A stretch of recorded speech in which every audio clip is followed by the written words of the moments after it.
नमस्ते दोस्तों, आप सभी का बहुत बहुत स्वागत है भक्ति जर्नी फाउंडेशन पर। आज हम बात करेंगे एक ऐसे काल की जिसे हमारे शास्त्रों में खरमास या मलमास कहा गया है।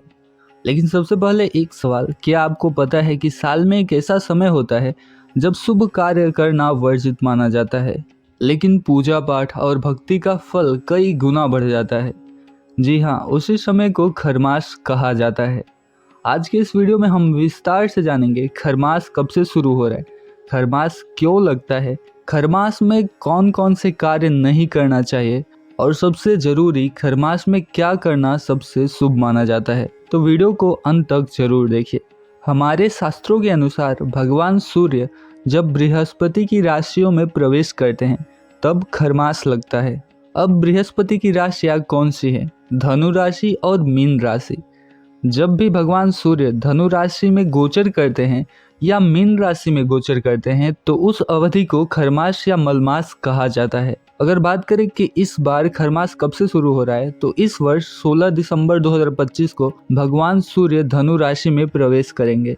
इसी दिन को धनु संक्रांति कहा जाता है और इसी दिन से खरमास प्रारंभ हो जाएगा। खरमास का प्रभाव लगभग 30 दिनों तक रहता है।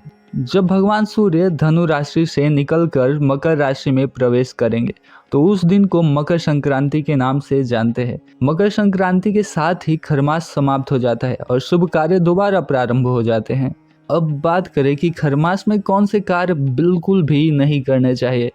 शास्त्रों में स्पष्ट बताया गया है कि खरमास के दौरान मांगलिक और शुभ संस्कार नहीं करने चाहिए, जैसे नामकरण संस्कार, अन्नप्राशन संस्कार, विद्यारंभ संस्कार, कर्ण छेदन संस्कार, उपनयन संस्कार, विवाह संस्कार, गृह प्रवेश, मुंडन संस्कार। इन सभी शुभ कार्यों को खरमास में करना वर्जित माना गया है। इसलिए यदि आपको विवाह, गृह प्रवेश, कोई बड़ा शुभ संस्कार करना है तो खरमास से पहले या फिर खरमास के बाद ही करें। लेकिन अब बात करें कि ऐसा क्यों माना जाता है। शास्त्रों के अनुसार खरमास के समय भगवान सूर्य की स्थिति शुभ कार्यों के लिए अनुकूल नहीं मानी जाती है, लेकिन इसका यह अर्थ बिल्कुल नहीं है कि यह समय अशुभ है। दरअसल यह समय भक्ति, साधना और आत्मशुद्धि का समय होता है। यह समय ईश्वर से जुड़ने का होता है। और अब बात करें कि खरमास में क्या करना सबसे शुभ माना जाता है।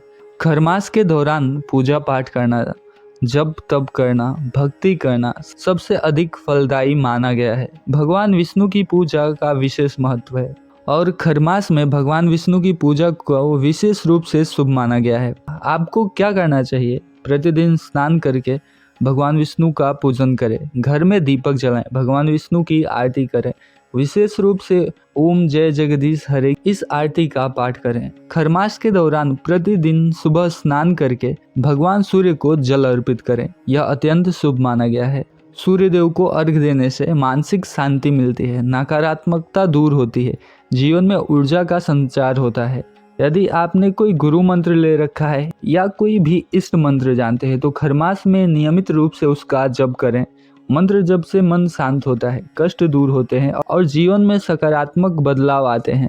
यदि संभव हो तो खरमास के दौरान एक बार घर में सत्यनारायण भगवान की कथा अवश्य कराएं, यह अत्यंत पूर्णदायक माना गया है। अब बात करें कि खरमास में भक्ति का फल क्यों बढ़ जाता है। शास्त्रों के अनुसार जो व्यक्ति खरमास में नियमित पूजा करता है, ईश्वर का स्मरण करता है, संयम और श्रद्धा से जीवन जीता है, उसके जीवन से कष्ट दूर होते हैं, परेशानियां कम होती है और सुख समृद्धि बढ़ती है। अब एक जरूरी बात, संक्रांति क्या होती है। जब भी भगवान सूर्य एक राशि से दूसरी राशि में प्रवेश करते हैं तो उसे संक्रांति कहा जाता है, जैसे धनु संक्रांति या मकर संक्रांति। एक बात हमेशा याद रखें, जब भी सूर्य बृहस्पति की राशि यानी धनु या मीन में गोचर करे उस समय खरमास लगता है, तो इस समय शुभ कार्य वर्जित रहते हैं। हमारे हिंदू धर्म के नियम केवल परंपरा नहीं है, ये नियम जीवन को संतुलित रखते हैं, मन को शुद्ध करते हैं और ईश्वर से जोड़ते हैं। इसका पालन करने से जीवन में सुख और शांति बनी रहती है। इस वीडियो को लास्ट तक देखने के लिए एक बार फिर से आपका बहुत बहुत धन्यवाद। देखते रहिए भक्ति जर्नी मेरे साथ। प्रभु की असीम कृपा हम सभी पर बनी रहे। जय श्री कृष्णा।